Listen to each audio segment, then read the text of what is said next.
Today, we share the story of a plant that has become one of the most resilient and colorful presences in our garden, the nasturtium. If there's one plant in our garden that grows with a wild, joyful spirit, it's the nasturtium, bright, sprawling, and full of surprises. We didn't set out to love it. In fact, the nasturtium kind of invited itself in after our first encounter. The very first one, we remember it well. A colleague gave us a dozen seeds. We planted a few in small pots, watered them every day, and waited with quiet hope. A week later, a couple of them sprouted, strong and upright, with 2 tiny round leaves. When they each grew into 6 leaves, we moved them into the ground, and there they took off, leaf after leaf unfurling, with pale, painterly white mottling, each one beautifully imperfect, each one unique. It's one of the easiest plants we've ever grown. A sprinkle of seeds, a bit of sunshine and water, and it's off to the races. But even more amazing is what happens after it blooms. The flowers give way to plump green seeds that dry on the vine and fall to the ground. By the time spring comes, especially after a season of gentle winter rains in Los Angeles, the seeds begin to sprout, needing no help. They appear in expected places, and unexpected ones too. Anywhere a seed has found a crack, a pocket of mulch, or even a speck of soil, nasturtium finds a way. Then come the flowers, sunbursts of orange, crimson, and yellow.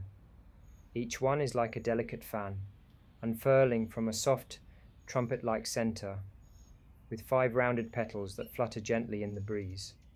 Medium in size, they hold their own kind of quiet drama, like little dancers on green stages. Bees buzz joyfully among them.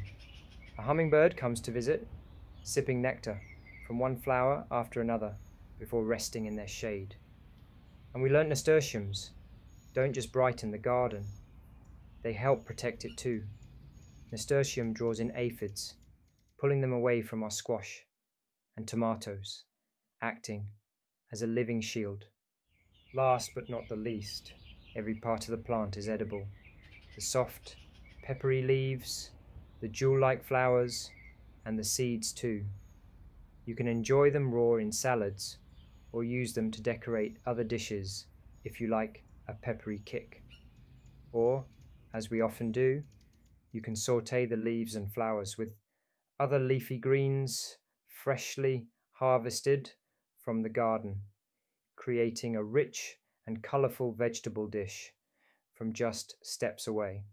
Though nasturtium dies back in the heat of Southern California summer, it always leaves behind the promise of return. And return it does, one of the very first to sprout in early spring.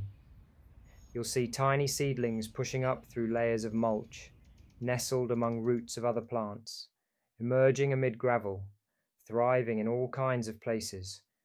Its resilience teaches us that life often finds a way, not through force, but with grace and quiet persistence. So here's to the nasturtium, our cheerful companion, our accidental star. From a single seed in a pot to a regular presence in every corner of our garden, it returns each year in greater numbers and greater beauty. It makes our garden brighter, tastier, and more alive. Thank you for joining us on this journey. We hope your garden too is filled with wild and joyful surprises.